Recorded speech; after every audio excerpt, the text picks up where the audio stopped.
Hello YouTube, Reed here, back out at the community gardens, and there's a few exciting things I have today. Specifically, the first of my trees and shrubs that I'm going to plant at my parents' house have come in, so they're in pots. I'll show you in a minute. And I called the city and they actually brought some new wood chips. So if you look behind me in this pile, there's a huge pile of wood chips, and it looks like there's some pretty good stuff. Ideally, when you have wood chips, you want to have some amount of grass and leaves to add nitrogen so it breaks down quicker. Specifically if your goal is to build soil. And it looks like there's a fair amount of pine needles. Now, some people talk about, well, you can really smell it. Some people talk about pine being a little bit acidic, but when it decomposes, from what I've read, it usually is still about neutral, like pH 7. Oh, you can even see the steam coming off the pile. So that means there's some decomposition already happening. And I think it's because there's so much of this green matter in with the wood chips. So that's pretty exciting.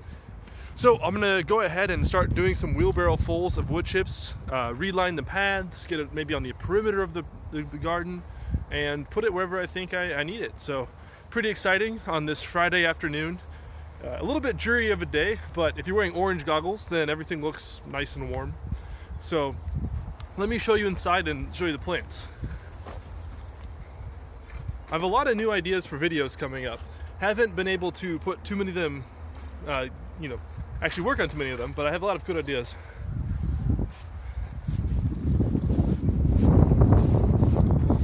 Okay, so here are my plants. I don't know the best way to show this, but there's there's 2 black cherries, there's a couple peaches that came in, there's a hybrid poplar. One regret that I have is I bought this rugosa rose. Now, what you can say for it is that it has good rose hips, which have a lot of vitamin C, they're very nutritious, but there's also a fairly high invasive species potential for this plant. And so I'm probably not going to plant it out at the property. I'm thinking that I'll put it in a pot and then keep it, like a bigger pot than this probably, and keep it near me for a period of time, because I can't really stand the idea of just like killing it. But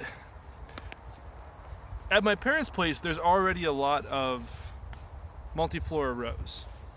And I've been doing a lot of thinking on why invasive species are able to enter an ecosystem and take over.